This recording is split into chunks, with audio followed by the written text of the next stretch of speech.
Hello students, 10th class के chapter number first chemical reactions and equations, रासायनिक विक्रियाएं व समीकरण।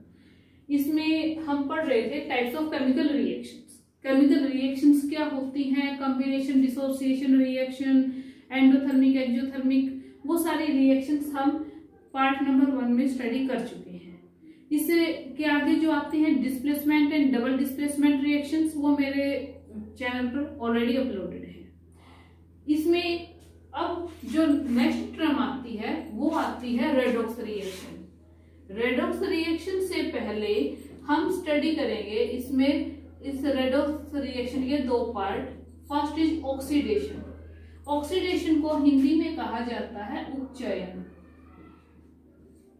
उपचयन रिएक्शंस क्या होते हैं, यानी कि ऑक्सीडेशन होती क्या है। जब हम कोई भी केमिकल रिएक्शंस करते हैं तो जो स्टार्टिंग मटेरियल लेते हैं, जिसे हम एज ए रिएक्टेंट नाम देते हैं, तो वो रिएक्टेंट अगर उसके अंदर ऑक्सीजन ऐड हो जाए, ऑक्सीजन ऐड हो जाए या फिर हाइड्रोजन गैस रिमूव हो जाए, ध्यान से सुनो कि रिएक्टेंट में अगर ऑक्सीजन जुड़ रही है, ऐड हो रही है, या हाइड्रोजन निकल रही है, रिलीज हो रही है हाइड्रोजन गैस, तो वो हमारी रिएक्शंस ऑक्सीडेशन रिएक्शन होंगी। +1 में जाकर इसमें आप एक और ऐड कर लोगे ना, लॉस ऑफ इलेक्ट्रॉन्स, कि अगर किसी कोई रिएक्टेंट अपने इलेक्ट्रॉन को खो रहा है, लॉस कर रहा है, तो हम कहेंगे कि उसका भी ऑक्सीडेशन हो रहा है। एग्जाम्पल, इसमें हम एक एक्टिविटी करते हैं लैब के अंदर, छोटी सी एक्टिविटी आपकी बुक में दे रखी है ये, कि यहाँ पर हमने एक चाइना डिश ली जो सफेद कटोरी टाइप में होती है, उसके अंदर हमने कॉपर पाउडर लिया। कॉपर पाउडर हमारे पास, ये आपको पता है कि थोड़ी सी ब्राउनिश शेड होती है इसकी कॉपर पाउडर की।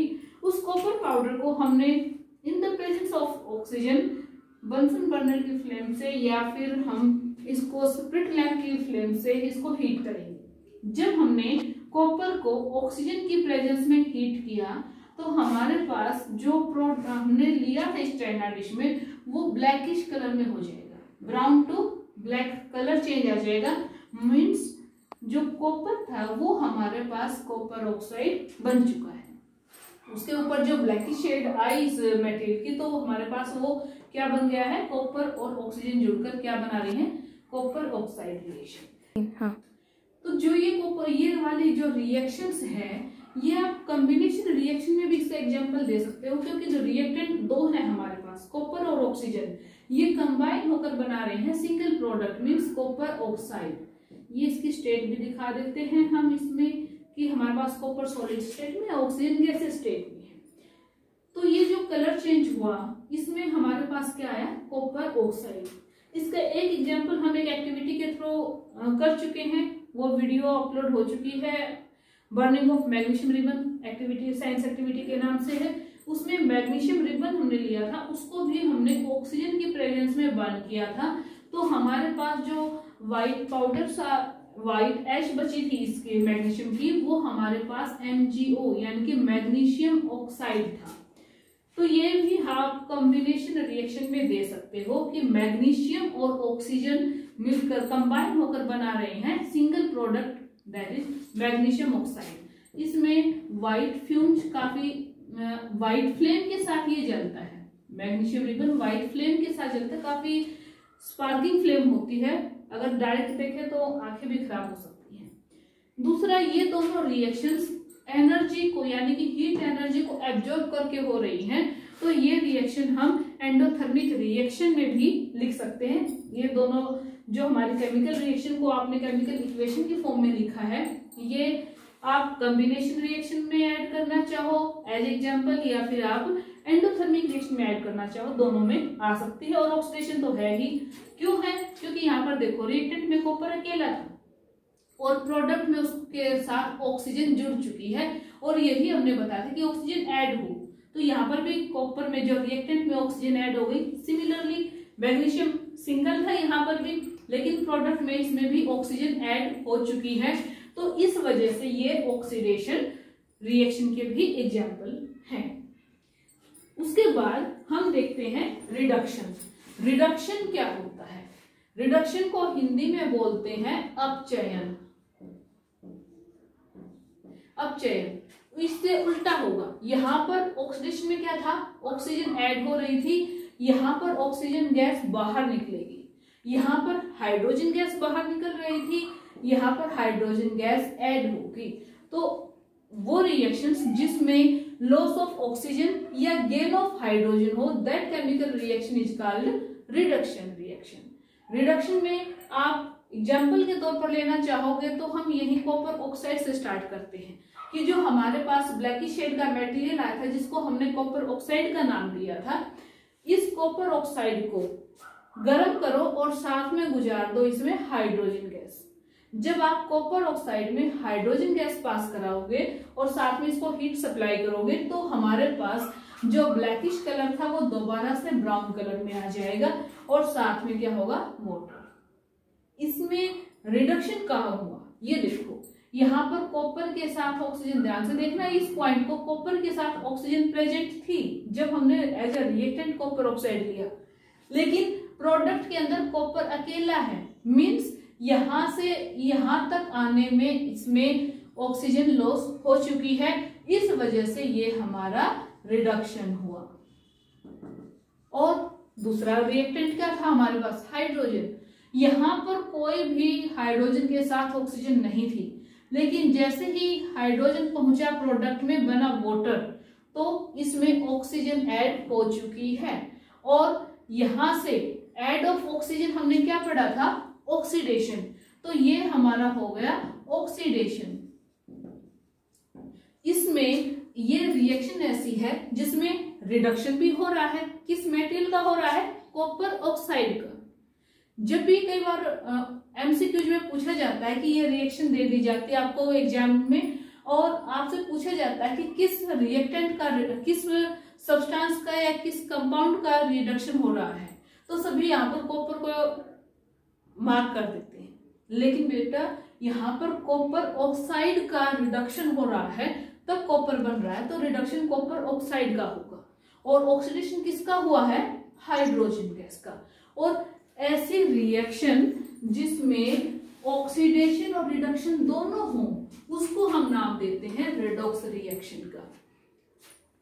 The reaction in which oxidation and reduction take place together, मतलब एक ऐसी रिएक्शन, एक ऐसी अभिक्रिया जिसमें उपचयन और अपचयन दोनों साथ साथ हो रहे हों, उस रिएक्शन को हम नाम देंगे रेडॉक्स अभिक्रिया, यानी कि रेडॉक्स रिएक्शन का। तो यहाँ पर इस कॉपर ऑक्साइड के जो ब्लैक से दोबारा ब्राउन हो गया था, इसमें हमने रिडक्शन और ऑक्सीडेशन दोनों दिखाया है, तो ये रेडॉक्स रिएक्शन का एक एग्जांपल हो सकता है। इसके बाद इसमें आप प्रैक्टिस के लिए मैं कुछ यहाँ पर इक्वेशंस दे रही हूँ आपको, जैसे नाम लिख लेना इनका। ये हमारे पास है जिंक ऑक्साइड, जिंक ऑक्साइड, इसके अंदर हमने डाला कार्बन, जिंक ऑक्साइड के अंदर हमने कार्बन डाला, तो प्रोडक्ट में क्या आया, जिंक, और साथ में बना क्या है, इसके बाय प्रोडक्ट क्या है, कार्बन मोनोऑक्साइड, ये हमारा गैस है। और एक एग्जांपल है MnO2, ये हमारे पास है मैग्नीज डाइऑक्साइड, मैग्नीज डाइऑक्साइड, इसके अंदर हमने डाला है, ये हमारा लिक्विड फॉर्म में है तो हाइड्रोक्लोरिक एसिड, हाइड्रोक्लोरिक एसिड, ये हमारा सॉलिड फॉर्म में था, तो हमारे पास बना है मैग्नीज क्लोराइड, डाइक्लोराइड,